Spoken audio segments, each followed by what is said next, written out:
What's up, guys, and welcome back to Flare Reviews. Tonight, I have for you the review of AIR. AIR came out in 2023. It's going to run an hour and 51 minutes, directed by Ben Affleck, starring, and it's a drama sport movie, starring Ben Affleck, Matt Damon, Jason Statham, Viola Davis, and Chris Tucker. This movie is the story of Nike signing Michael Jordan.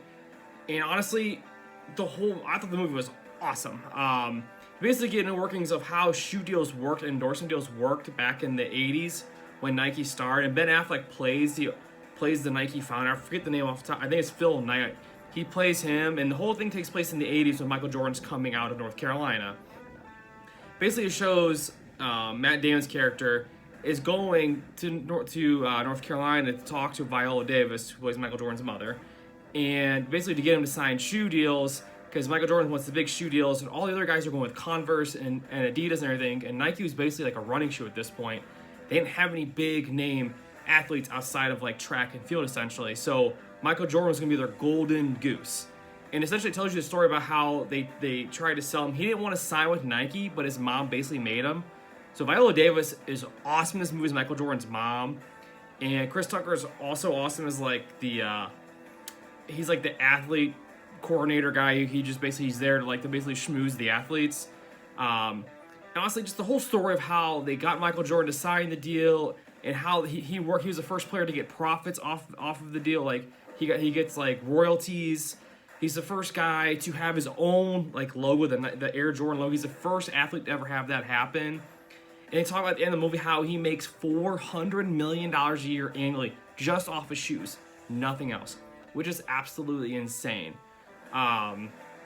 It's a good film. It's a quick film, and you also find out that an art student was paid $35 to design the Nike swoosh and the Nike lettering back in the day. And that's when when this took place back in like the 80s, Nike was only worth, and they said it's only worth right around $1 million. Now it's worth like I don't know how many hundreds of billions of dollars. And essentially, Jordan built Nike on his back is essentially what happened. So it's just all the facts and the background information you get. They probably didn't know about the Jordan like deal and the creating of the logo just for Jordan and creating his own shoes. Also, one of the first players to get his own shoe designed just for him, which I also thought was pretty cool. Because back then, the NBA wouldn't allow colors on the shoes besides just like the white or black, whatever it was. You couldn't have like team colored shoes. So it talks about how the Bulls pay to fine every single game his rookie year just so he could wear his specific Chicago Bull theme like Nike shoes. Again, there's a bunch of other cool facts. I mean, go check this movie out. It's really good. It's really quick and short. I forget what streaming service on. I think it's on Prime right now or Peacock. It's on one of them. Just look it up. Yeah, definitely go check this out. I'm gonna give it an 8.3. Again, it's a great movie, and Chris Tucker also killed in this role because it was really weird to see him in this kind of role, but he also killed it with Viola Davis. So again, 8.3. Go check this movie out. It's awesome. Later.